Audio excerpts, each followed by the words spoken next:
বেগম খালেদা জিয়া সিসিইউতে নিবিড় পর্যবেক্ষণে জ্ঞান থাকলেও শারীরিক অবস্থা স্থিতিশীল নয়। মধ্যরাতে হাসপাতালে ছুটে যান বিএনপি নেতারা, খোঁজ নেন আইন উপদেষ্টাও।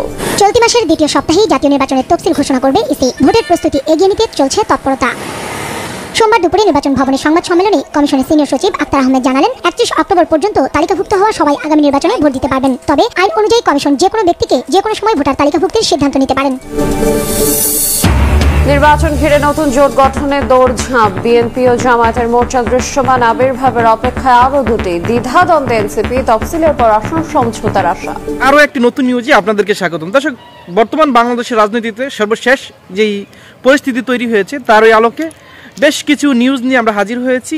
মূল ভিডিওতে চলে যাব। দর্শক, মূল ভিডিওতে চলে যাওয়ার আগে আপনাকে অনুরোধ করব, আমাদের চ্যানেলে নতুন হয়ে থাকলে সাবস্ক্রাইব করে পাশে থাকা বেল আইকনটিতে অল দিয়ে রাখুন। দর্শক, আসন্ন জাতীয় নির্বাচনকে কেন্দ্র করে বাংলাদেশের ভিতরে যেই উদ্বেগ, উৎকণ্ঠ, যেই অরাজকতা বিভিন্ন দলের নেতাকর্মীরা সৃষ্টি করেছে এবং বিভিন্ন কর্মসূচির মাধ্যমে একের পর এক বাংলাদেশের ভিতরে যেই অরাজকতা সৃষ্টি করতেছে তারই আলোকে আমরা কিছু নিউজ নিয়ে হাজির হয়েছি। দর্শক, নিত্য নতুন এই ধরনের আপডেট সবার আগে পেতে আমাদের ভিডিওতে লাইক দিয়ে আমাদের সাথে থাকুন। চলেন দর্শক, আমরা মূল ভিডিওতে চলে যাই। চলতি মাসের দ্বিতীয় সপ্তাহেই জাতীয় নির্বাচনের তফসিল ঘোষণা করবে ইসি। ভোটের প্রস্তুতি এগিয়ে নিতে চলছে তৎপরতা।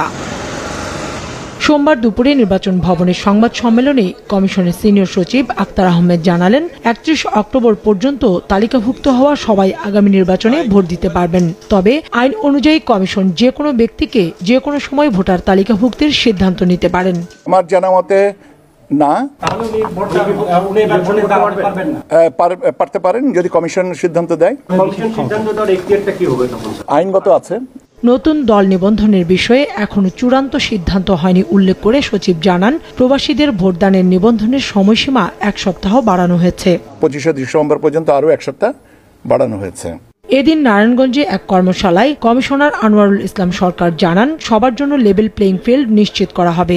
হলফনামায় যদি কোনো তথ্য গোপন করেন এবং কম বেশি দেন, সেই ক্ষেত্রে পাশ করার পরেও তার এই যে পদবি এটি বাতিল হবে। নির্বাচনে ম্যাজিস্ট্রেটরা সার্বক্ষণিকভাবে তৎপর থাকবেন বলেও জানান কমিশনার। কাউসার চৌধুরী কুমু। বেগম খালেদা জিয়া সিসিইউতে নিবিড় পর্যবেক্ষণে জ্ঞান থাকলেও শারীরিক অবস্থা স্থিতিশীল নয়। মধ্যরাতে হাসপাতালে ছুটে যান বিএনপি নেতারা, খোঁজ নেন আইন উপদেষ্টাও। নির্বাচন ঘিরে নতুন জোট গঠনের দৌড়ঝাঁপ। বিএনপি ও জামায়াতের মোর্চা দৃশ্যমান আবির্ভাবের অপেক্ষায় আরো দুটি। দ্বিধাদ্বন্দ্বে এনসিপি, তফসিলের পর আসন সমঝোতার আশা। নিরাপত্তা সরিয়ে নেওয়ার পরে শাহজালালের ভল্ট ভেঙে চুরি। ভিন্ন ব্যাখ্যা বিমানের 32 দিন পরও প্রকাশ হয়নি খোয়া যাওয়া সম্পদের তালিকা। তদন্তে অসহযোগিতার অভিযোগ পুলিশের। কর্মকর্তাদের বিশেষ লকার সুবিধা বন্ধ করছে বাংলাদেশ ব্যাংক। অবৈধ সম্পদের তথ্য গোপনের সুযোগ ঠেকানোর লক্ষ্য। ভূমিকা রাখবে দুর্নীতি কমাতে, আশা বিশ্লেষকের। এবং অবশেষে আলোর মুখ দেখছে বাস রুট রেশনালাইজেশন প্রকল্প। প্রাথমিকভাবে 42টি রুট নির্ধারণ, জানুয়ারিতে চালুর লক্ষ্য। ডিটিসি এর সক্ষমতা নিয়ে প্রশ্ন বিশেষজ্ঞের। তারেক রহমানের দেশে ফেরা নিয়ে সবশেষ তথ্য জানাতে লন্ডন থেকে আমাদের সাথে যুক্ত হচ্ছেন সহকর্মী লিপ্টন কুমার। লিপ্টন, একটু জানাবেন যে তারেক রহমান দেশে ফিরবেন কিনা, সেটা নিয়ে জনমনে ইতিমধ্যে অনেক প্রশ্ন ঘুরপাক খাচ্ছে। একই সাথে সেখানে যারা বিএনপির নেতাকর্মী রয়েছেন তারাও নিশ্চয়ই উদ্বেগ প্রকাশ করেছেন। কি তথ্য জানাতে পারেন আমাদের? তারেক রহমানের দেশে ফেরা নিয়ে শুধু বাংলাদেশ নয়, যুক্তরাজ্যের মানুষের মধ্যেও, বাংলাদেশিদের মধ্যেও সমান আগ্রহ। তারা সবাই জানতে চাচ্ছেন কখন তারেক রহমান দেশে ফিরবেন। আমরা গতকাল থেকেই জানার চেষ্টা করছি এই একটা প্রশ্নেরই উত্তর, তারেক রহমান আসলে কখন দেশে ফিরছেন। আমরা নেতাকর্মীদের সাথে কথা বলে যেটা জানতে পেরেছি, নেতারা আমাদের জানিয়েছেন তারেক রহমানের দেশে যাওয়ার জন্য তারেক রহমান পুরোপুরি প্রস্তুত। কিছু রাজনৈতিক বাস্তবতার কারণে হয়তো এই মুহূর্তে তিনি যেতে পারছেন না, কিন্তু রাজনৈতিক বাস্তবতার সমাধান হলে তিনি যে কোনো সময় বাংলাদেশে ফিরতে পারেন। এমনকি এই কথাটা লন্ডনের বাতাসে এখন চাউর যে তারেক রহমানের টিকিট পর্যন্ত রেডি আছে, যে কোনো সময়ই তিনি বাংলাদেশে ফ্লাই করবেন বাংলাদেশ থেকে গ্রিন সিগন্যাল পেলে। আর আরেকটা কথা বলে রাখি, তারেক রহমানের বাংলাদেশে যাওয়া ছাড়াও কিন্তু আরেকটি বি পরিকল্পনার কথাও আমরা জানতে পারছি। সেটা হচ্ছে ম্যাডাম খালেদা জিয়া যদি কিছুটা স্থিতিশীল হন তখন তাকে লন্ডনে এনে চিকিৎসা করার জন্য একটা প্রস্তুতি চলছে। এখানে এরই মধ্যে আমরা তারেক রহমানের উপদেষ্টা মাহাদি আমিনের একটা ফেসবুক পোস্ট থেকেও জানতে পেরেছি বিষয়টা, যে তার জন্য এয়ার অ্যাম্বুলেন্স রেডি হচ্ছে, সব ধরনের প্রস্তুতি চলছে। এছাড়া আপনি আরো জানেন যে তারেক রহমান এবং তারেক রহমানের স্ত্রী জোবাইদার রহমান কিন্তু পুরো প্রক্রিয়াটা, চিকিৎসা প্রক্রিয়াটা লন্ডন থেকে গভীরভাবে পর্যবেক্ষণ করছে।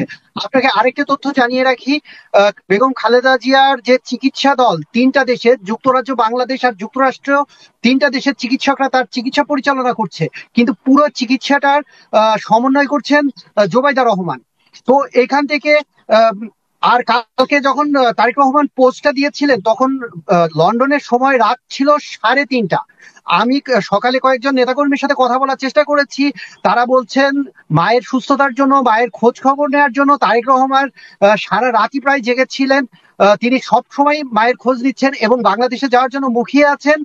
আর তারেক রহমানের পোস্ট থেকে, ফেসবুক পোস্ট থেকে আপনারা যেটা জানতে পেরেছেন, তিনি স্পষ্ট করে কিছু কথা বলেছেন, বাংলাদেশের রাজনৈতিক বাস্তবতার কথা বলেছেন, বাংলাদেশে ফেরার ক্ষেত্রে তার একক সিদ্ধান্ত আসলে কতটা কার্যকর সেটা নিয়েও তিনি প্রশ্ন তুলেছেন। তো এই সব সমস্যার সমাধান হলে দ্রুতই তারেক রহমান বাংলাদেশে ফিরতে পারেন, সেটা আজকেও হতে পারে, কালকেও হতে পারে। এই ছিল লন্ডন থেকে আমার কাছে সর্বশেষ। জি লিপটন, ধন্যবাদ।